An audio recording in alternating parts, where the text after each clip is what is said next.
नमस्कार दोस्तों, मैं हूँ गुड़िया कुमारी और आज हम एक ऐसे विषय पर बात करने वाले हैं जो सुनने में थोड़ा जटिल लग सकता है, लेकिन यकीन मानिए ये आपकी जिंदगी को आसान बना सकता है।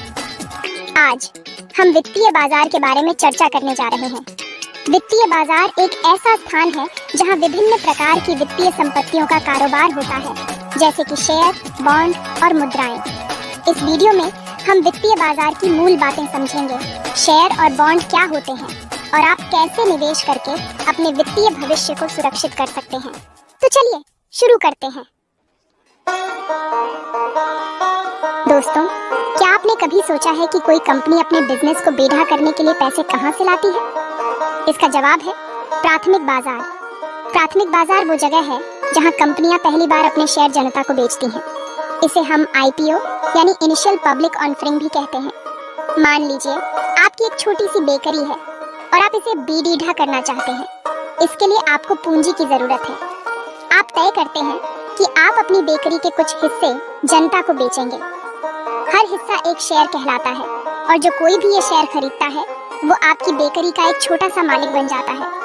प्राथमिक बाजार में निवेश करना एक तरह से किसी कंपनी की ग्रोथ जर्नी का हिस्सा बनने जैसा है। लेकिन दोस्तों, हर चमकती चीज सोना नहीं होती।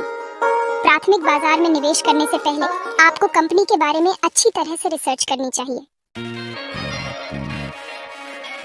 अब मान लीजिए आपने प्राथमिक बाजार से किसी कंपनी के शेयर खरीदे और कुछ समय बाद आप उन्हें बेचना चाहते हैं। आप ऐसा कहां करेंगे? इसका जवाब है द्वितीयक बाजार। द्वितीयक बाजार वो जगह है जहां पहले से खरीदे गए शेयरों की खरीद बिक्री होती है। इसे हम स्टॉक मार्केट या शेयर बाजार भी कहते हैं।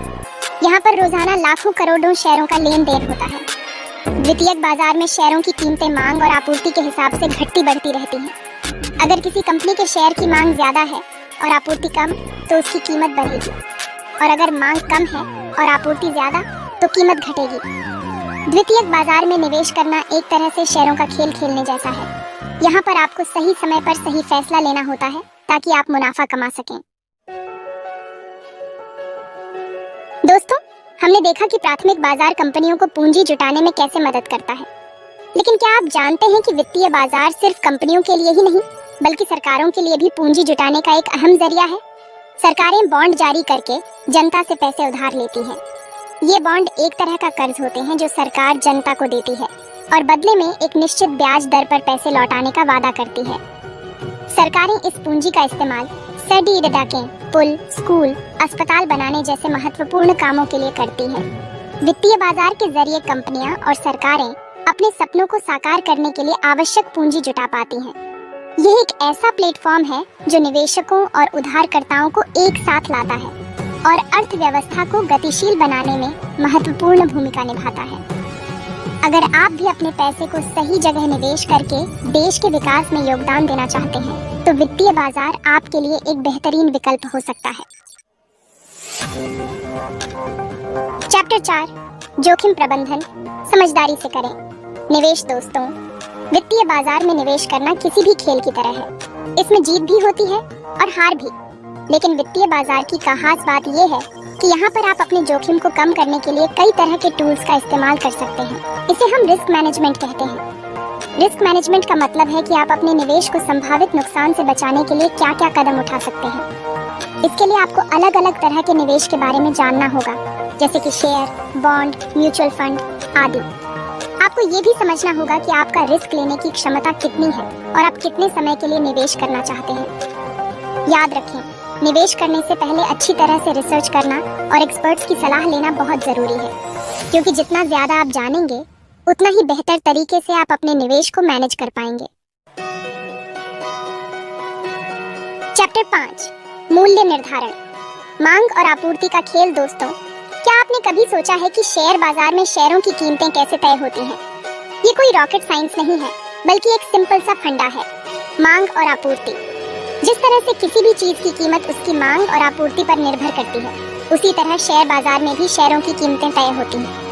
अगर किसी कंपनी के शेयर की मांग ज्यादा है और आपूर्ति कम है, तो उसकी कीमत बढ़ेगी, और अगर मांग कम है और आपूर्ति ज्यादा है, तो कीमत घटेगी। इसके अलावा कई और भी फैक्टर हैं जो शेयरों की कीमतों को प्रभावित करते हैं, जैसे कि कंपनी का प्रदर्शन, आर्थिक स्थिति, सरकारी नीतियां आदि। लेकिन मांग और आपूर्ति का सिद्धांत शेयर बाजार की नींव है। इसलिए अगर आप शेयर बाजार में निवेश करना चाहते हैं तो आपको मांग और आपूर्ति के इस खेल को समझना होगा। यह आपको सही समय पर सही फैसला लेने में मदद करेगा। Chapter 6, share. कंपनी का हिस्सा बने। दोस्तों, आपने शेयर बाजार का नाम तो सुना ही होगा, लेकिन क्या आप जानते हैं कि शेयर असल में होते क्या हैं? सरल शब्दों में कहें तो शेयर किसी कंपनी की मालिकाना हक का एक छोटा सा हिस्सा होता है। जब आप किसी कंपनी के शेयर खरीदते हैं तो आप उस कंपनी के एक छोटे से मालिक बन जाते हैं, और एक मालिक होने के नाते आपको कंपनी के मुनाफे में भी हिस्सेदारी मिलती है। कंपनियां अपने मुनाफे का कुछ हिस्सा अपने शेयर धारकों को डिविडेंड के रूप में बांटती हैं। इसके अलावा अगर कंपनी अच्छा प्रदर्शन करती है और उसके शेयरों की कीमत बढ़ती है तो आप अपने शेयर बेचकर मुनाफा कमा सकते हैं। हालांकि ध्यान रखें कि शेयर बाजार में निवेश जोखिम भरा भी हो सकता है। अगर कंपनी अच्छा प्रदर्शन नहीं करती है तो उसके शेयरों की कीमत घट सकती है और आपको नुकसान हो सकता है। इसलिए निवेश करने से पहले अच्छी तरह से रिसर्च करना और एक्सपर्ट्स की सलाह लेना बहुत जरूरी है। दोस्तों, हमने शेयरों के बारे में तो जान लिया, लेकिन क्या आप जानते हैं कि ये शेयर खरीदे और बेचे कहाँ जाते हैं? इसके लिए एक खास जगह होती है जिसे स्टॉक एक्सचेंज कहते हैं। स्टॉक एक्सचेंज एक ऐसा बाजार है जहाँ शेयरों की खरीद बिक्री होती है। यह एक ऑनलाइन प्लेटफॉर्म होता है जहाँ खरीदार और विक्रेता एक दूसरे से जुड़ते हैं और शेयरों का लेन देन करते हैं। भारत में 2 प्रमुख स्टॉक एक्सचेंज हैं, बॉम्बे स्टॉक एक्सचेंज BSE और national stock exchange NSE। Stock exchange share बाजार के लिए एक रेगुलेटर की तरह काम करता है। यह सुनिश्चित करता है कि शेयरों का लेन देन निष्पक्ष और पारदर्शी तरीके से हो। स्टॉक एक्सचेंज के बिना शेयर बाजार में निवेश करना बहुत जोखिम भरा हो सकता है। यह एक सुरक्षित और विनियमित वातावरण प्रदान करता है जहां निवेशक विश्वास के साथ शेयरों की खरीद बिक्री कर सकते हैं। दोस्तों, क्या आप जानते हैं कि आप सीधे स्टॉक एक्सचेंज से शेयर नहीं खरीद सकते? इसके लिए आपको एक बिचौलिए की जरूरत होती है जिसे ब्रोकर कहते हैं। ब्रोकर एक ऐसा व्यक्ति या संस्था होती है जो आपकी ओर से स्टॉक एक्सचेंज में शेयर खरीदने और बेचने का काम करती है। आप कह सकते हैं कि ब्रोकर शेयर बाजार में आपका मार्गदर्शक होता है। यह आपको शेयर बाजार से जुड़ी सभी जानकारी प्रदान करता है, आपके निवेश के लिए सलाह देता है और आपके लेन देन को पूरा करता है। आजकल कई ऑनलाइन ब्रोकिंग प्लेटफॉर्म उपलब्ध हैं जो आपको आसानी से शेयर बाजार में निवेश करने की सुविधा प्रदान करते हैं। ब्रोकर आपके द्वारा किए गए प्रत्येक लेन देन के लिए एक कमीशन लेते हैं। इसलिए ब्रोकर चुनते समय आपको ब्रोकरेज शुल्क, सेवाओं और ग्राहक सहायता पर विचार करना चाहिए। एक अच्छा ब्रोकर आपके निवेश के सफर को आसान और सुविधाजनक बना सकता है। दोस्तों, पहले के समय में शेयरों को कागज के सर्टिफिकेट के रूप में रखा जाता था, लेकिन अब जमाना बदल गया है। आजकल शेयरों को इलेक्ट्रॉनिक रूप से डीमैट खाते में रखा जाता है। डीमैट खाता एक ऐसा खाता होता है जहां आपके शेयरों को डिजिटल रूप से सुरक्षित रखा जाता है। यह आपके बैंक खाते की तरह ही होता है, लेकिन इसमें पैसे की जगह शेयर जमा होते हैं। डीमैट खाता खोलना बहुत आसान है। आपको बस एक डिमैटेरियलाइज्ड पार्टिसिपेंट DP चुनना होता है, जो कि बैंक या वित्तीय संस्थान हो सकता है, और उनके साथ एक डीमैट खाता खोलना होता है। डीमैट खाता होने से शेयरों का लेन देन बहुत आसान और सुरक्षित हो जाता है।